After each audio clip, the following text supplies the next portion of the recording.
ఎమ్మి ఎమ్మి టేస్టీగా ఉన్న France fry అండి. ఏంటి చూస్తుంటే మీకు కూడా నోరూరిపోతుందా?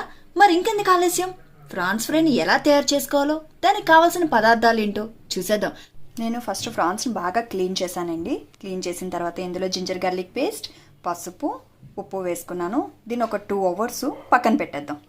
కావాల్సిన ఐటమ్స్: ఆనియన్స్, కొత్తిమీర, కరివేపాకు, మిర్చి, గసగసాలు, ధనియాలు, ఉప్పు, కారం, పసుపు, జీలకర్ర, జింజర్ గార్లిక్ పేస్ట్, కాజు, దాల్చిన చెక్క, ఇలాచి, అనాస పువ్వు, లవంగ.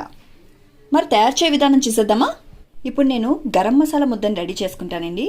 అందులో కొద్దిగా గసగసాలు, కొద్దిగా ధనియాలు, కొద్దిగా లవంగ, కొద్దిగా అనాస పువ్వు, కొద్దిగా ఇలాచి, అలాగే దాల్చిన చెక్క, అలాగే కాజు కూడా వేసుకొని మిక్సీ చేసుకుంటాను.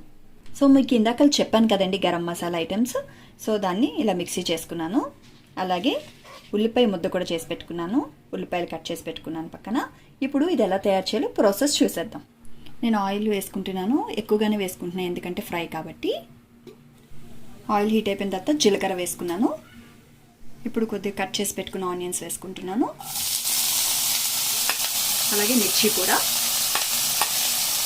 దీంట్లోనే నేను కొంచెం పసుపు కూడా వేసుకుంటున్నాను. దీంట్లోనే కొంచెం సాల్ట్ కూడా వేస్తున్నాను. ఇప్పుడు ఇందులోని మనం జింజర్ గార్లిక్ పేస్ట్ వేసేసుకుందాం. ఇలా ఫ్రై అయిపోయిందండి. ఇప్పుడు ఇలా ఫ్రై అయిన దాంట్లో మనం ఒక 2 hours నానబెట్టుకున్న ఫ్రాన్స్ ఉన్నాయి కదా, ఇది అందులో వేసేస్తున్నాను. మిక్స్ చేసేసుకుందాం. ఇలా ఒక 5 minutes మగ్గనిద్దామండి. 5 minutes అయిపోయిందండి.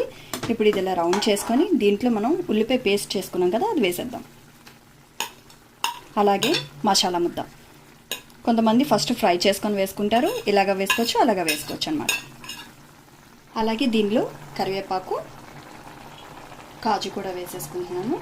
అలాగే కారం కూడా ఇప్పుడు వేసేసుకుంటున్నాను. కారం కొంచెం ఎక్కువే వేసుకుంటున్నాను. అలానే ఉప్పు కూడా. ఇలా మిక్స్ చేసేసుకొని మూత పెట్టేసుకుందాం. ఇప్పుడు మనం ఇది మధ్య మధ్యలో చూసుకుంటూ ఉండాలి.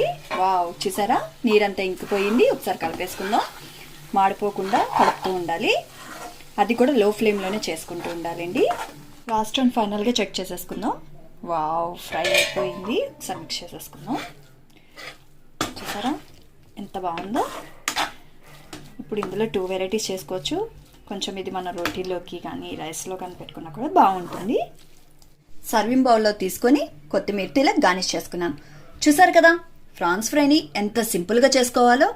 ఈ వీడియో మీకు నచ్చిందని అనుకుంటున్నాను. మరి ఇంకా ఆలస్యం చేయకుండా ఇంట్లో వాళ్ళకు వండి పెట్టేయండి. ఈ వీడియో కానీ మీకు నచ్చితే లైక్ చేయండి, షేర్ చేయండి.